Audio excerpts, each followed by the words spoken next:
Benzema s'est donc exprimé au Chiringuito, l'émission espagnole. Longue interview dans laquelle il est interrogé sur plusieurs trucs et notamment sur Kylian Mbappé. Alors, bon, on sent que c'est pas l'amour fou entre les deux, hein. Notamment, il y a un moment où le journaliste lui dit alors, est-ce que vous pouvez nous parler des problèmes d'adaptation que peut connaître Kylian? Parce que vous avez connu ça aussi. Et Benzema, il dit oui, enfin bon, moi je suis arrivé à 21 ans, je venais de Lyon, j'étais tout jeune. Lui, il arrive à 25 ans. C'est vraiment deux choses très différentes, hein. Sous-entendu, bon, bah voilà, lui, on peut pas non plus attendre une période d'adaptation trop longtemps et c'est normal qu'il y ait beaucoup d'attentes autour de lui. Et il s'est positionné sur le poste de Mbappé. Pour moi, Mbappé n'est pas un avant-centre, ajoute Benzema. Quand Vinicius joue à gauche, il se passe toujours quelque chose. Le problème, c'est que Mbappé, lorsqu'il joue en équipe nationale en neuf, ce n'est pas bien parce que ce n'est pas son poste. Donc, il pointe du doigt, selon lui, le souci fondamental de Mbappé au Real en ce moment. Est-ce qu'il a raison ou tort? 32-16 pour débattre. Jérôme, tu es d'accord avec Benzema?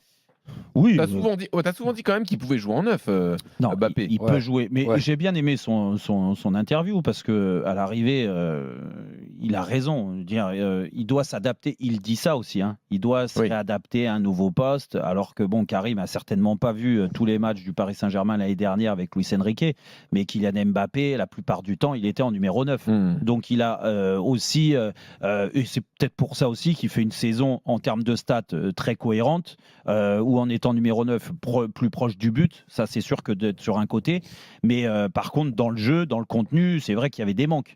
Et ça, je ne l'ai jamais caché, de toute façon. Et ces manques-là continuent à exister malheureusement au Real Madrid, parce qu'il y a un style d'équipe qui s'est dégagé l'année dernière. Ils ont tout gagné. Il y a des joueurs qui ont été changés de poste, à l'image de Bellingham. Il y a des joueurs qui ont pris leur retraite.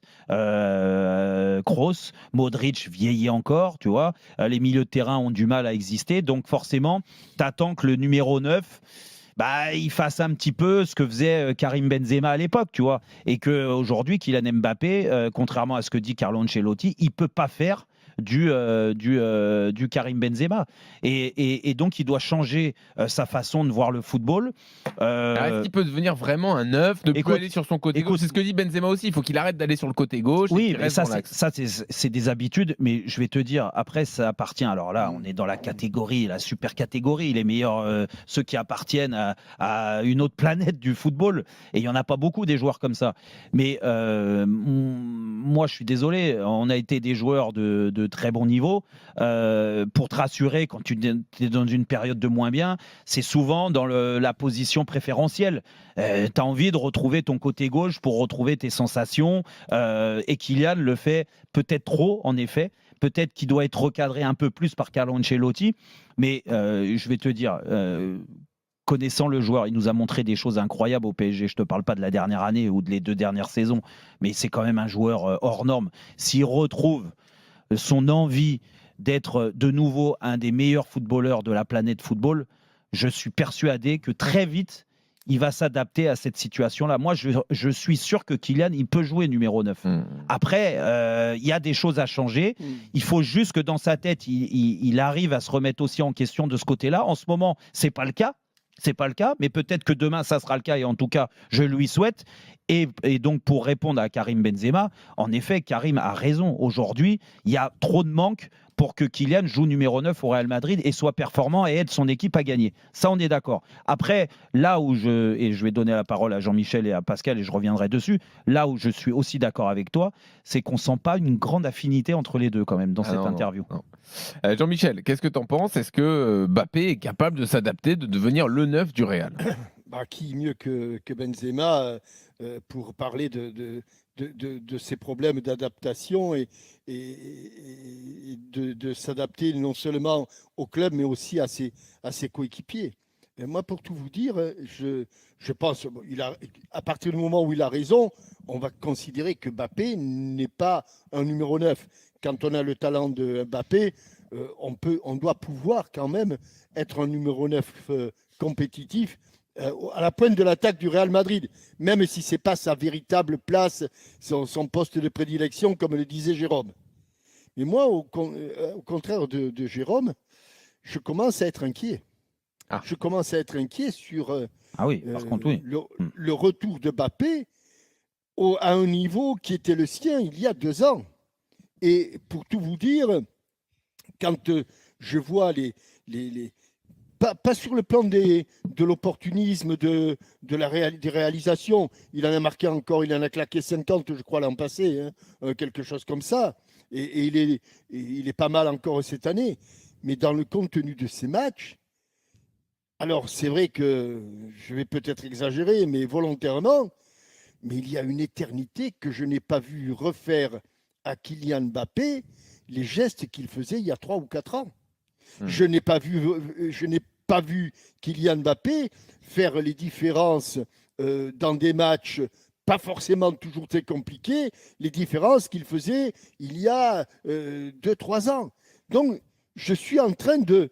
J'espère me tromper, mais je ne sais pas si vous êtes comme moi, mais on peut se poser la question. On peut se poser la question de savoir si mentalement et si physiquement, à un moment ou un autre, il retrouvera ses jambes et son mental d'il y a 2-3 ans. Moi, il est toujours aussi fort, Michel. Toi, tu ne te poses pas la question, Pascal.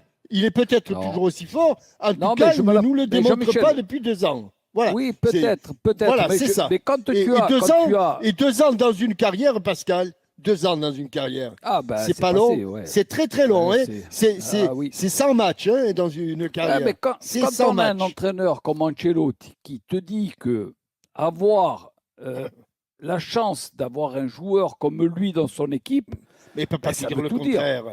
Oui, mais il peut pas dire le contraire. Ça veut tout dire. Ancelotti. Karim Benzema, il a dit qu'il ne le voit pas en numéro 9. Oui, peut-être. Mais avec un joueur comme ça, et s'il ne le voit pas en numéro 9, il va jouer où? Non, mais Pascal, s'il ne joue pas en numéro 9, il joue où? Que sur un côté.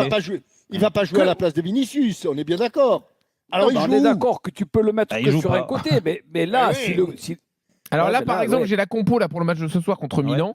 C'est un 4-4-2 comme il y a déjà eu. Et donc, Mbappé va jouer devant avec Vinicius. Ouais. Mais il est là le problème, Jean-Louis. Parce que là, à travers cette composition d'équipe-là, après, regarde les milieux de terrain.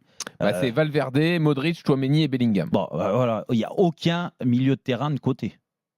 Dans ce que tu m'as donné. Là, Valverde va jouer à droite et sans doute Bellingham à gauche. Oui, alors d'accord, mais Bellingham, par rapport à sa façon de jouer, automatiquement, il va jouer sur le côté normalement. Oui, quand tu joues avec Rodrigo au milieu de terrain, là, on est d'accord que c'est un attaquant droit.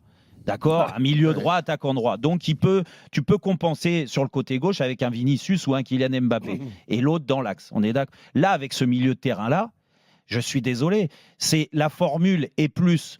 Là, c'est pour faire plaisir un peu à Kylian en disant vous êtes avec 2 attaquants, mais Vinicius, naturellement, il va se replacer sur le côté gauche comme d'habitude et que Kylian Mbappé va occuper ce positionnement axe avec certainement Bellingham qui peut être en soutien de Kylian Mbappé. Tu vois, c'est plus logique de voir l'équipe formulée comme ça. Je dis ça parce qu'il y avait contre le Barça, il y avait 2 lignes de 4, par exemple. Mais on est d'accord. Mais contre le Barça, et c'était avec Camavinga au milieu. Mais contre le Barça, c'était un total triomphe. Non, mais c'est vrai. Et Jean-Michel a raison. Ils ont pris la marée. Oui. La marée. Pour la mi-temps, ils sont pas si mal quand même. Oui, mais parce que quand tu as un milieu de terrain en face qui est très joueur et qui se déplace bien et qui fuit les duels, je peux te dire que les mecs.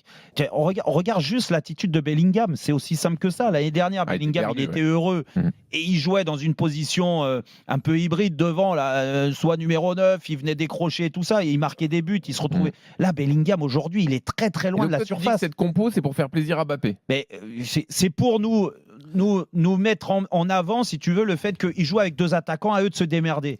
Mais même si Vinicius, l'année dernière, on l'a vu, sur certains matchs au Real Madrid, Vinicius, il était attaquant de pointe. Ouais. C'est la réalité. Il y a eu des matchs, rappelle-toi, en Ligue des Champions, quand il subissait, Vinicius était attaquant de pointe. Mais la passée, c'était un Real... C'était un Real un petit peu bizarre que l'on a vu quand même, qui ne très combatif, très défensif. Très défensif, sur les contres et la vitesse de Vinicius. C'est vrai. Ils l'ont très bien utilisé. Mais enfin, moi, je reviens sur Mbappé, que ce soit à droite, que ce soit à gauche, que ce soit dans l'axe. Je ne le vois plus faire les différences. Ça, c'est vrai. Je vais peut-être. Non, je suis étonné que Pascal soit pas d'accord avec toi là-dessus. Non, mais t'as raison. Rébarbatif là-dessus, mais c'est un peu inquiétant. C'est un peu inquiétant.